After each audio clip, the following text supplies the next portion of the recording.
오늘 로마서 10장 12절부터 17절까지 내용을 통해서 복음에 대해서 우리가 다시 한번 알길 원합니다.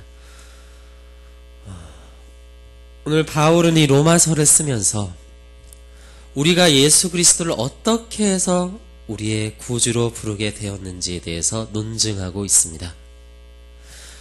오늘 바울은 말합니다. 입으로 시인하여 마음으로 믿어 의에 이르고 입으로 시인하여 구원에 이르느니라. 성경에 말하기를 누구든지 그를 믿는 자는 부끄러움을 당하지 않는다라고 바울은 말하고 있습니다. 그래서 누구든지 주의 이름을 부르는 자는 구원을 받을 것이다 라고까지 얘기하고 있다라는 것입니다. 자, 근데 여기서 그는 우리에게 아주 중요한 점을 깨닫게 합니다.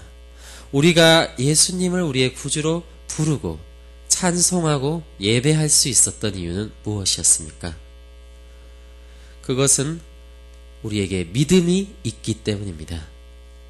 우리가 그리스도를 믿기 때문에 그분을 부를 수 있었고 그분을 찬송할 수 있었고 그분께 예배할 수 있었다라는 것이죠. 믿음이 없이 어떻게 이것을 할 수 있었겠냐는 것입니다. 그렇다면 우리에게 이 믿음은 어떻게 해서 생긴 것일까요? 태어나면서부터 우리가 이 믿음을 가지고 태어났습니까? 그렇지 않습니다. 믿음이 있다라는 것은 우리가 이 진리의 말씀을 들었던 경험이 있기 때문입니다. 듣지 않고서는 알 수 없습니다. 우리 흔히 이 자연 만물을 통해서 혹은 양심으로 하나님에 대해서 알 수 있다라고 생각합니다. 이를테면 천문학자들이나 과학자들은 과학의 신비를 보면서 이런 놀라운 질서를 만드신 뭔가 어떠한 분이 계실 것이다 라고 믿는 사람들이 있습니다. 간혹. 그러나 그런 것들은 분명한 한계성을 지니고 있습니다.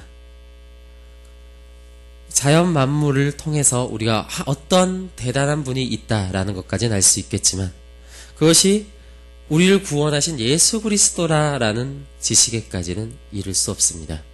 그것은 오직 성경을 통해서만 계시된 것이고 우리가 제 아무리 자연의 신비를 본다 할즉 나를 구원하신 예수님을 발견한다라는 것은 어려운 일입니다.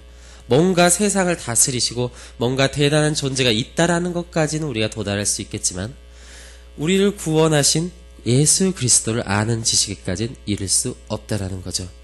결국 우리에게 그 그리스도에 대한 지식이 있고 그 예수님을 부를 수 있고 그 예수님께 예배할 수 있다라는 것은 우리가 언젠가는 그 진리의 말씀을 들었고 그 말씀을 들음으로 믿었기 때문입니다.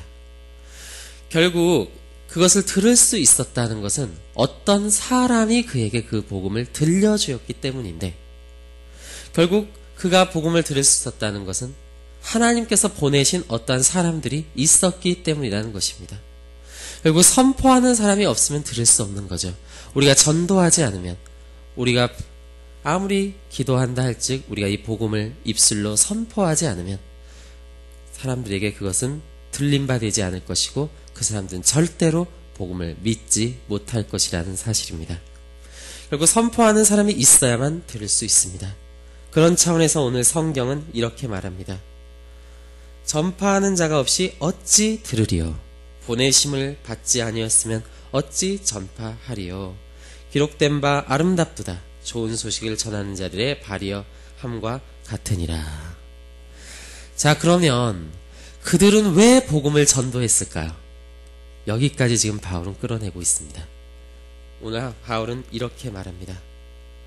전파하는 자가 없이 어찌 들으리요? 보내심을 받지 아니었으면 어찌 전파하리요? 그들이 복음을 전할 수 있었던 이유, 그들이 복음의 지식을 가지고 있었고 그 말씀을 다른 이들에게 하나님을 알지 못하고 그리스도를 알지 못하는 자들에게 전할 수 있었던 이유는 하나님께서 그들을 보내셨기 때문입니다. 그리고 우리가 갈 수 있고 우리가 이 복음의 지식을 알고 우리가 전도할 수 있다는 것은 하나님께서 우리를 보내셨다라는 것입니다. 결국 이 복음의 시작은 철저하게 하나님께 있습니다. 하나님께서 보내시지 않으면 우리가 어떻게 갈 수 있겠습니까? 우리가 하나님께서 우리에게 알려주시지 않았다면 우리가 어떻게 복음을 전할 수 있었겠냐는 것이죠. 결국 하나님의 모든 것이 하나님의 열심이라는 것입니다. 하나님은 복음을 온 땅에 지금도 퍼뜨리고 계십니다. 그리고 그것을 포기하지 않고 계시죠. 생각해 보십시오. 우리가 복음을 다 들었습니다. 그러나 복음에 순종하는 자는 몇이나 됩니까? 오늘 하나님은 말합니다. 16절에서 이사야의 얘기를 꺼냅니다. 이사야 때의 시기에 이사야는 복음을 전했습니다. 근데 많은 사람들은 그 복음을 들었는데 순종하는 데까지 이르지 못했습니다. 그들은 주님의 이름을 부르지 않았고, 그들은 왜 부르지 않으면 그것을 믿지 않았기 때문이고, 믿지 않았던 것은 그를 보냄받은 자들의 말에 순종하지 않았기 때문입니다. 이사야는 근데 복음을 들려주었다는 거죠. 18절에 말합니다. 그러나 내가 말하느니 그들이 듣지 아니하느냐? 그렇지 아니하니. 이사야 선지자를 통해서 이스라엘 사람들이 다 복음을 들었습니다. 근데 그들은 복음에 순종하는 데까지 이르지 못했습니다. 그러나 그 말씀에 순종한 사람은 이사야 하나뿐이라는 거죠. 또 그 다음에도 말합니다. 이스라엘에게 선포했다는 거죠. 모세가 말했습니다. 내가 백성 아닌 자로서 너희를 시기하게 하고 미련한 백성으로서 너희를 노엽게 할 것이다. 모세를 통해서 많은 이스라엘 사람들이 복음을 들었습니다. 그런데 몇명이 몇이나 순종했습니까? 대부분 순종하지 않았습니다. 그런데 이사야는 20절에서 그래서 이렇게 담대하게 또한 말합니다. 내가 나를 찾지 아니한 자들에게 찾은 바 되고 내게 묻지 아니한 자들에게 나타났다. 그래서 이스라엘에 대하여 이르기를 순종하지 아니하고 거슬러 말하는 백성에게 내가 종일 내 손을 벌렸다 하여 말하고 있다라는 것입니다. 하나님께서 지금도 이렇게 그를 찾지 않는 자들, 그 말씀에 순종하지 않는 자들을 부르고 있습니다. 그래서 수많은 이방인들이 하나님께 돌아왔고요. 더 나아가서 이스라엘에 대하여서도 하나님은 여전히 손을 벌리고 있습니다. 그들이 하나님의 말씀을 들었을 때 순종하고 믿음으로 나아갔다면 하나님께서 왜 그들을 찾겠습니까? 그러나 하나님은 지금도 종일 손을 벌리고 계시다라는 것, 우리가 여전히 이 복음 안에 순종하길 원하신다라는 것, 하나님은 말씀하고 있다라는 것입니다. 결국 믿음을 들음이 다가 아니라는 것입니다. 16절에 말하는 것처럼 그들은 다 복음에 순종하지 아니하였다라는 것이죠. 우리가 해야 할 것은 그 복음을 정말 들었다면, 우리가 정말 그 말씀을 믿음으로 받아들였고 우리가 주님을 진정으로 부르고 있다면 하나님은 오늘날 우리를 어디의 자리까지 보내시길 원하시냐면 우리를 보냄받은 자의 자리까지 보내시길 원하신다는 사실 여러분 꼭 아셨으면 좋겠습니다.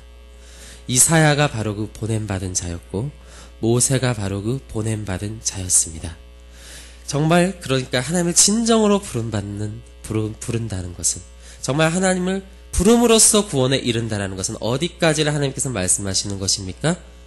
이사야처럼, 모세처럼 보냄을 받아 말씀의 복음을 선포하는 자리에 이르는 자들, 그 하나님의 말씀에 순종하여 그 진리를 퍼뜨리는 자들, 하나님께서는 그들을 가리켜서 하나님의 보냄받은 자라 말하고, 그 보냄받은 자는 하나님께서 보내셨기 때문입니다. 그들은 그 진리의 말씀을 들었기 때문이고 그것을 믿었기 때문에 그들은 보냄받은 자의 자리까지 갔다는 것입니다. 오늘날 이 시간 우리가 함께 기도하길 원하는데요. 정말 우리가 그 하나님의 보냄받은 자인지를 우리가 스스로 물어보길 원합니다. 하나님의 이름을 우리가 진정으로 부르고 있는지, 정말 그 부름은 정말 그 믿음에서 나오는 것인지, 그 믿음은 정말 하나님의 진리의 말씀을 올바르게 들음에서 나왔던 것인지 우리 스스로 점검해 보며 정말 내 자리가 이 보냄받은 자의 자리에 있기를 원하는 오늘 성도 여러분, 잠깐 하나님께 함께 기도하고 정말 이 진리의 말씀을 묵상하고 돌아가는 시간 되었으면 좋겠습니다. 우리 다 같이 이 시간 그러면 주기도문 외우고 우리 자유롭게 기도하길 원합니다. 하늘에 계신 우리 아버지여,